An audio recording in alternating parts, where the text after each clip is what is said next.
हाँ जी दोस्तों, नमस्कार। कैसे हैं आप सब? चलिए, आज एक नए टॉपिक से मुलाकात होती है। द्विवेदी युग की बात हो रही है और द्विवेदी युग में जो हमारा सफ़र है, वो पहुँच चुका है अयोध्या सिंह उपाध्याय हरिऔध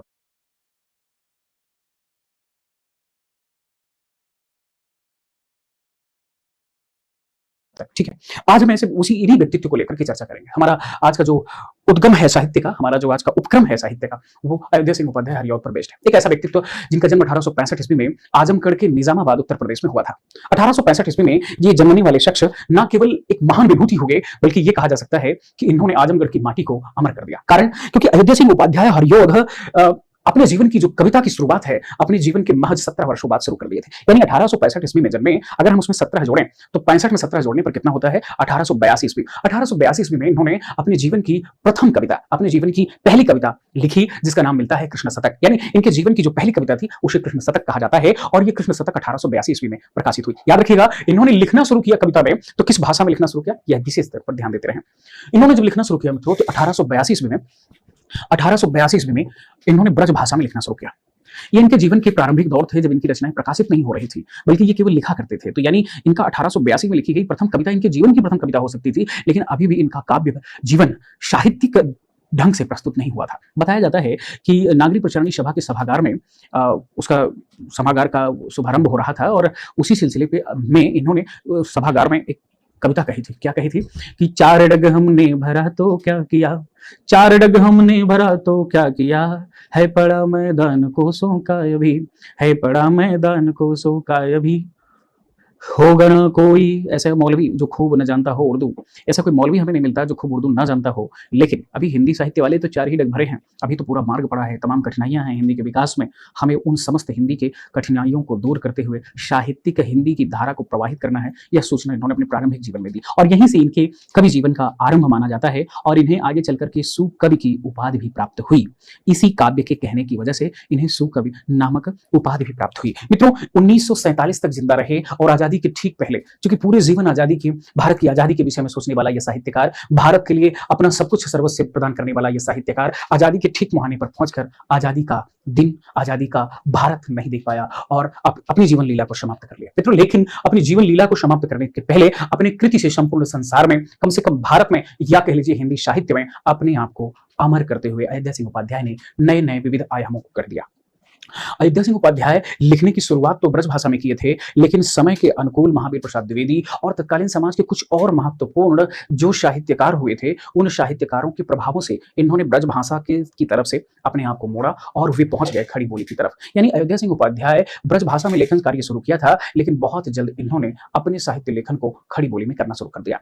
जब इन्होंने खड़ी बोली में रचना करना शुरू कर दिया, तो इन्होंने एक विराट व्यक्तित्व प्रस्तुत कर दिया, क्योंकि इसके पहले, अयोध्या सिंह उपाध्याय के पहले, खड़ी बोली के बारे में कई मिथक थे कि खड़ी बोली खरी बोली है, जिसमें रसता नहीं है, जिसमें मर्मता नहीं है, जिसमें कोमलता नहीं है, कठोरपन है, और उसमें बड़े काव्य नहीं लिखे जा सकते और बहुत सारे काव्यों का प्रबंधात्मक रूप हमें नहीं लिखा जा प्रबंधात्मक रूप नहीं दिखाई देता और प्रबंधात्मक रूप प्रस्तुत नहीं किया जा सकता। ऐसी कुछ मान्यताएं थी। लेकिन महावीर प्रसाद द्विवेदी के कुछ प्रभावानुसार और अपने मन की वांछित अनुभूति के आधार पर अयोध्या सिंह उपाध्याय महोदय ने सन 1914 में इन समस्त जो किंवदंतियां थी, जो कहावतें थी, इनको नकारते हुए सन 1914 ईस्वी में पहला खड़ी बोली का महाकाव्य लिख दिया। 1914 ईस्वी में इन्होंने प्रिय प्रभास नामक अपने महाकाव्य का सृजन किया, तो यह खड़ी बोली का प्रथम महाकाव्य हो गया। इसीलिए इनको खड़ी बोली का प्रथम महाकाव्यकार कहा जाता है और इनका विवेचन करते हुए हिंदी साहित्य का वैज्ञानिक इतिहास लिखने वाले हमारे डॉक्टर गणपत चंद्र गुप्त ने बड़े साफ शब्दों में कहा है कि अयोध्या सिंह उपाध्याय जो कि प्रिय प्रवास लिखे, उसमें कृष्ण और राधा का वर्णन है, इसलिए उन्होंने कहा कि हम अयोध्या सिंह उपाध्याय हरिऔध को खड़ी बोली का सूरदास कह सकते हैं। यानी खड़ी बोली का सूरदास किसे कहा जाता है? अगर ये प्रश्न कभी पूछे तो आप बता सकते हैं कि अयोध्या सिंह उपाध्याय हरिऔध को कहा जाता है। किसने कहा? अगर ये पूछे तो आप बता सकते हैं गणपत चंद्र गुप्त महोदय ने कहा था। तो ये तो बात यहां पर हुई। प्रिय प्रवास को जब इन्होंने 1914 ईस्वी में लिखा, तो इस प्रिय प्रवास नामक महाकाव्य में इन्होंने कुल 17 सर्गों का प्रयोग किया। 17 सर्गों में भगवान कृष्ण और राधा के प्रेम के वास्तविक रूप को एक नायक एवं नायिका के रूप में ही नहीं प्रस्तुत किया, बिल्कुल बल्कि विश्व सेवी और विश्व प्रेमी और प्रेमिका के रूप में, विश्व सेवी, विश्व प्रेमी या प्रेमिका के रूप में इन्होंने राधा एवं कृष्ण के प्रेम को प्रतिपादित किया। मित्रों, इन 17 सर्गों में भगवान कृष्ण के बचपन से लेकर के मथुरा प्रस्थान तक की कथा को स्पष्ट रूप से बिखेरने का कार्य, स्पष्ट रूप से प्रस्तुत करने का कार्य अयोध्या सिंह उपाध्याय हरिऔध ने किया है। इसके बाद इन्होंने अपने जीवन में धड़ाधड़ 3 महाकाव्य लिख डाले। भले इनके प्रिय प्रवास के बाद और कवियों को एक विशेष बल मिला और इनके दूसरे महाकाव्य सन 1937 ईस्वी में जो प्रकाशित हुआ, ध्यान दीजिएगा, 1937 ईस्वी में जो प्रकाशित हुआ इनका दूसरा महाकाव्य पारिजात के पहले 2 महान विभूतियों ने, भारत के 2 महा बड़े कवियों ने तब तक 2 महाकाव्य लिख दिया था। पहले महाकवि की बात करूं तो पहले महाकवि में नाम आता है मैथिली शरण गुप्त का। मैथिली शरण गुप्त ने सन 1914 ईस्वी में एक ग्रंथ लिखना शुरू किया जिसका नाम साकेत मिलता है। साकेत पाली भाषा का एक शब्द है जिसका वास्तविक अर्थ हिंदी में अयोध्या होता है। अयोध्या पर आधारित इन्होंने एक महाकाव्य लिखा जो कि महावीर प्रसाद द्विवेदी की उर्मिला विषयक उदासीनता लेख से, कवियों की उर्मिला विषयक उदासीनता लेख से प्रभावित था। साकेत को जब इन्होंने लिखा तो ये 1914 से लिखते लिखते सन 1931 ईस्वी में साकेत को पूरा कर सके। तो साकेत सन 1931 में दूसरा महाकाव्य था जो कि खड़ी बोली में प्रकाशित हुआ था।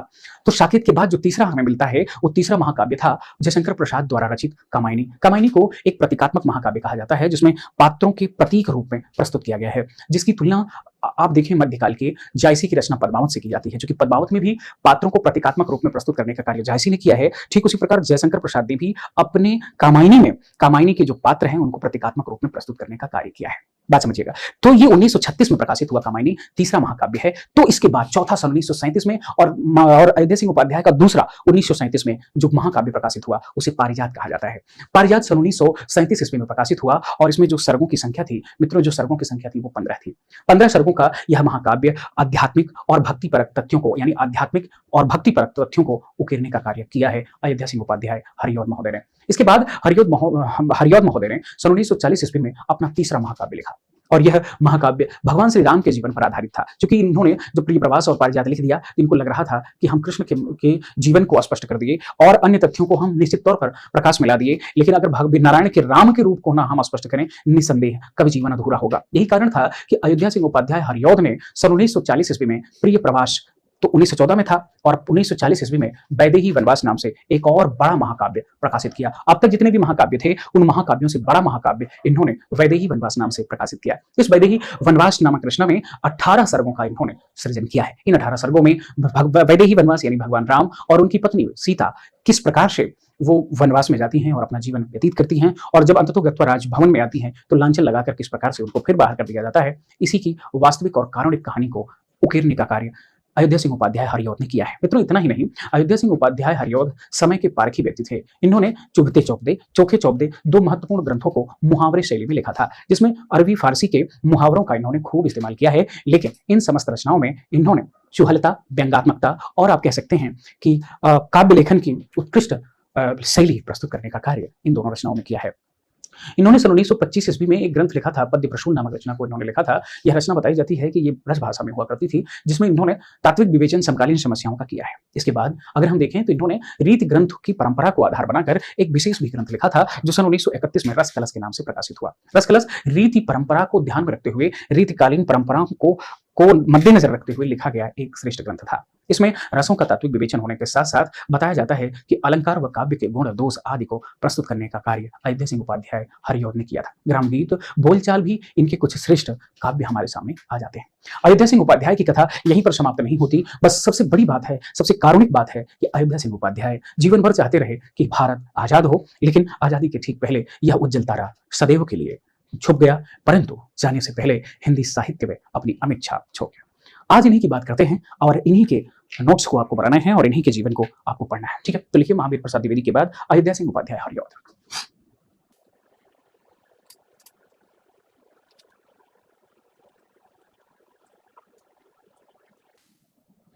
अयोध्या प्रसाद सिंह हरिऔध। देखिएगा, अब इनके जन्म के विषय में हम वैसे तो सब बता चुके हैं, परंतु थोड़ी थोड़ी चीजें जानते हुए हम सब आगे बढ़ते हैं। ठीक है, इनका जन्म कब हुआ था अभी हम बता चुके हैं। जी हाँ, 1865 ईस्वी में इनका जन्म हुआ था।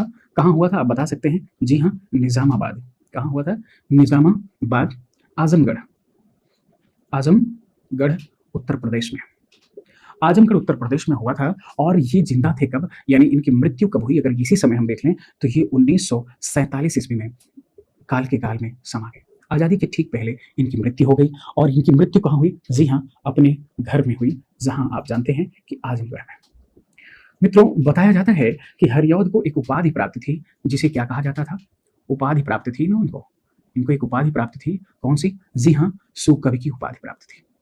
सुकवि की उपाधि प्राप्त थी। अगर हम इनकी प्रथम रचना की बात कर लें या प्रथम कविता की बात करें, प्रथम कविता की बात कर लें, तो निस्संदेह इन्होंने प्रथम कविता लिखी थी, जिसका नाम था, अभी हमने बताया था आप लोगों को, इनकी प्रथम कविता थी कृष्ण शतक। क्या नाम था? जी हाँ, कृष्ण शतक इनकी प्रथम रचना थी, जो कि 1882 ईस्वी में, जो कि 1882 ईस्वी में ब्रज भाषा में लिखी गई थी और ये प्रकाशित हुई थी। ठीक है, ब्रज भाषा में लिखी गई थी और ये प्रकाशित हुई थी। चलिए, इन्होंने अपने काव्य लेखन की शुरुआत कहाँ की? तो आप कह सकते हैं कि नागरी प्रचारणी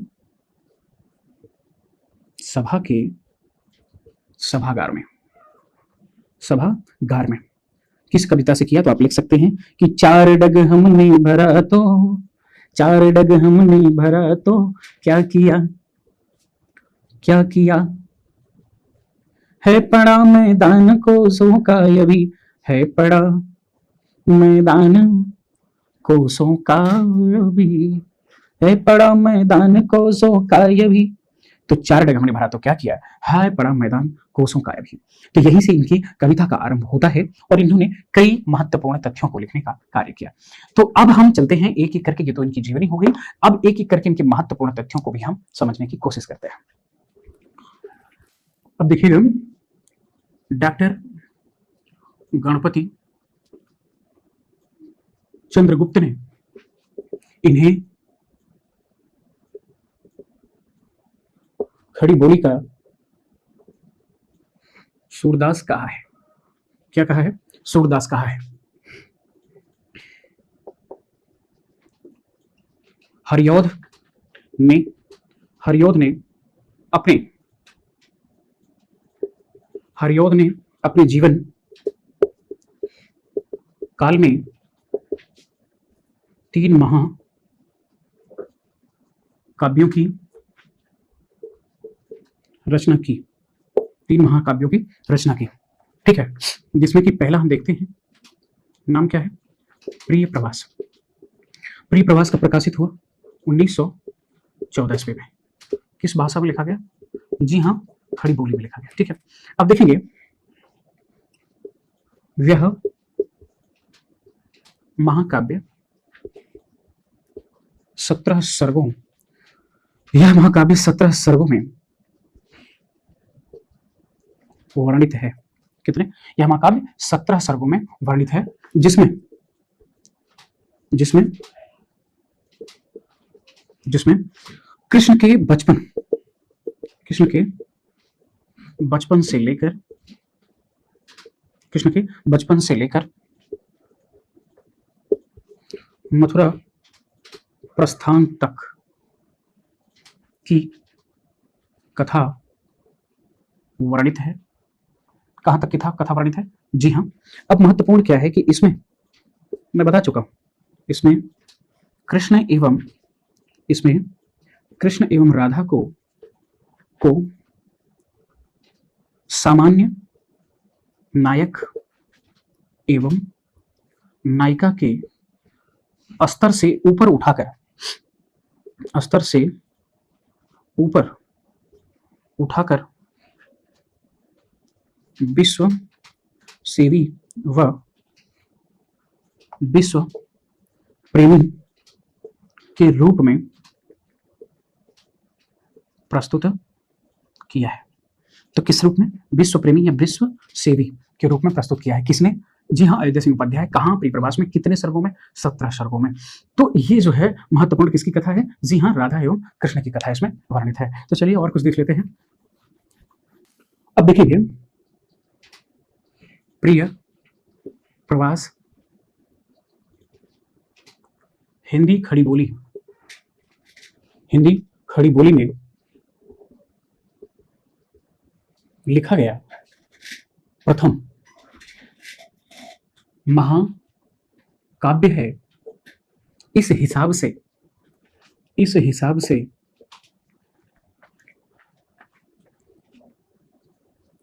इस रचना को लिखने के कारण हरिऔध जी, हरिऔध औध जी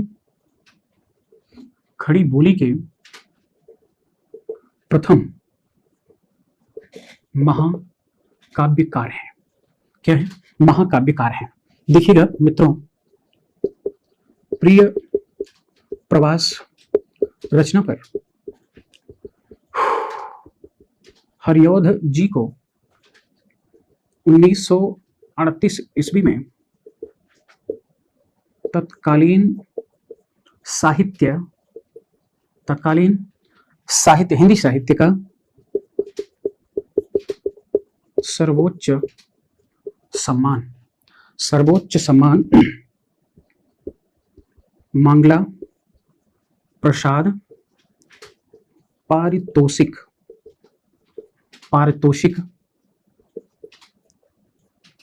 प्राप्त हुआ था। ये तो मान लीजिए बहुत महत्वपूर्ण बात हो गई। देखेंगे, प्रिय प्रवास ग्रंथ का सर्वप्रथम नाम क्या था भाई? ब्रजांगना बिलाप था जो संस्कृत के वर्ण वृत्तों पर आधारित था। प्रिय प्रवास संस्कृत निष्ठ शैली में लिखा गया है। तो ये तो हो गई प्रिय प्रवास की संपूर्ण बातें। ठीक है, अब चलिए इनका दूसरा महाकाव्य देखते हैं। 3 महाकाव्य इन्होंने लिखा। इनका दूसरा महाकाव्य कौन था? पारिजात। सन 1937 ईस्वी में लिखा या प्रकाशित हुआ। सन 1937 ईस्वी में लिखा था। इस ग्रंथ में कुल 15 सर्ग संकलित हैं तथा इसमें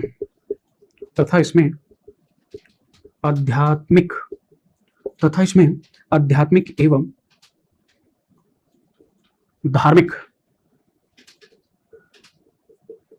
विषयों का पूर्ण वर्णन है। इससे ज्यादा इसमें कुछ प्राप्त नहीं होता। इनका तीसरा जो ग्रंथ है उसे कहते हैं वैदेही वनवास या वनवास। यह रचना सन 1940 ईस्वी में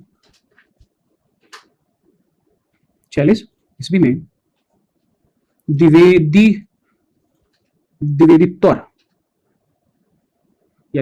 उत्तर लिखा गया था। इसमें कुल 18 सर्ग हैं। जिसमें राम के द्वारा सीता के निर्वासन की कथा वर्णित है।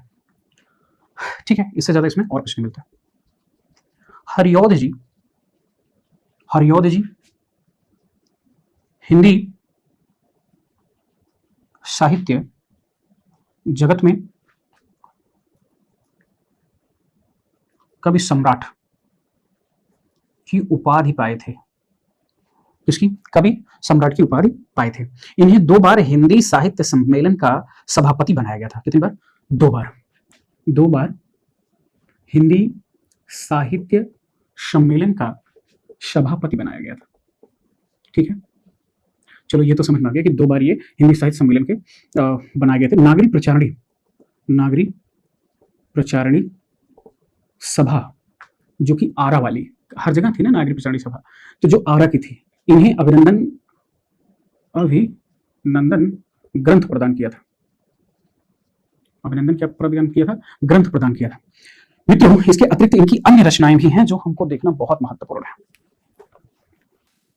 इनके प्रमुख ग्रंथों में अभी तक तो हमने बात कर ली है 3 महाकाव्य। प्रमुख ग्रंथ इस प्रकार है। प्रमुख ग्रंथ में अगर हम बात करें, नंबर 1 मैंने बताया था पद्य प्रसून। कौन सी? ये रचना है जो कि 1925 ईस्वी में इन्होंने लिखा था। दूसरे ग्रंथ की बात करें तो नाम है चुभते चौपदे। इसके बारे में भी हमने बताया था कि ये सन 1924 में लिखा गया। और एक ग्रंथ मिलता है तीसरा, वो क्या मिलता है? चोखे चौपदे। चोखे चौपदे नामक ग्रंथ मिलता है जो कि सन 1932 में लिखा गया था। कब लिखा गया था? सन 1932 ईस्वी में लिखा गया था। इसके बाद आगे बढ़े तो एक मिलती है बोलचाल।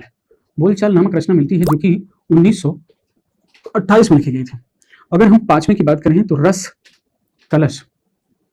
रस कलश नामक रचना 1931 ईस्वी में लिखी गई। और एक छठी रचना है ग्राम गीत। ग्राम गीत इन्होंने इसको 1938 में लिखा था। मर्म स्पर्श इनकी मृत्यु के बाद प्रकाशित होने वाली रचना है जो कि सन 1956 ईस्वी में प्रकाशित हुई।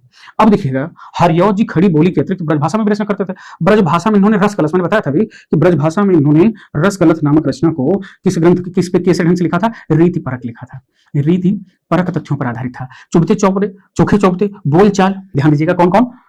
चुभते चौपदे, चोखे चौपदे, बोलचाल, ये जो तीनों ग्रंथ हैं ये मुहावरेदार शैली में लिखे गए हैं। किसमें लिखे गए हैं? मुहावरेदार शैली में लिखे गए। अब यहीं पे समाप्त हुआ इनका तथ्यात्मक चीज। अब पंक्तियां आइए देखते हैं। जबरदस्त पंक्तियां लिखा है जयध्यासन उपाध्याय ने, और आप सबको इन पंक्तियों को से दो चार होना ही पड़ता है और सामना करना ही पड़ेगा। क्यों पले पीस कर, क्यों पले पीस कर किसी को तू, क्यों पले पीस कर किसी को तुम, है बहुत पालसी बोली तेरी। क्यों पले, क्यों पले पीस कर किसी को, क्यों पले पीस कर किसी को, है बहुत बहुत पॉलिसी बुरी तेरी, बुरी तेरी। हम रहे पटाते, हम रहे पटाते, हम रहे चाहते पटाना ही, पटाना ही। पेट तुझसे, पेट तुझसे पटी नहीं मेरी। जबरदस्त पंक्ति है मित्रों। इसमें किसी गरीब की कारुणिक दशा है, गरीब की वास्तविक दुख का अंकन है। क्या है? वास्तविक दुख उभर के आया है कि कोई गरीब कैसे भी चाहे, बहुत बुरा है ये पेट, मानता ही नहीं है जब तक उसमें कुछ डालना दो। ठीक है, आगे देखिए, लिखा था इन्होंने दिवस का अवसान, दिवस का अवसान समीप था। क्या था? समीप था। गगन, गगन था, गगन था कुछ लोहित हो चला, लोहित हो चला। तरु शिखा, तरु शिखा पर थी अब राजती, अब राजती। कमलिनी कुल बल्लभ की प्रभा। बात समझिएगा। अगली पंक्ति अलग से है कि प्रिय पति वह मेरा प्राण प्यारा कहाँ है, वह हृदय हमारा नैन तारा कहाँ है, तारा कहाँ है। लख मुख जिसका, लख मुख जिसका मैं आज लो जी सकी हूँ, आज लो जी सकी हूँ। वह हृदय हमारा नैन तारा कहाँ है। नंद जी से पूछ रही हैं, कौन? यशोदा, कि कहाँ है मेरा ललना, कैसे होगा, जाओ पता करो। रूप ध्यान प्रफुल्ल प्राय कलिकारा केंदु, बीना तवंगी कुलहासिनी शुर सिका क्रीडा कला पुतली। मित्रों, ये कुछ महत्वपूर्ण पंक्तियां थी और इसकी कुछ पंक्तियां हम आपको पीडीएफ के रूप में प्रस्तुत करा देंगे। ठीक है, चलिए यहीं पर समाप्त हुए अयोध्या सिंह उपाध्याय हरिऔध। कैसे लगे वीडियो और कैसे लगा आप सबका ये संपूर्ण तथ्य जरूर बताइएगा। मिलते हैं अगले वीडियो के साथ, अगले तथ्य के साथ। तब तक आप सबका दिन शुभ हो, रात्रि मंगलमय हो। जय हिंद, जय हिंदी।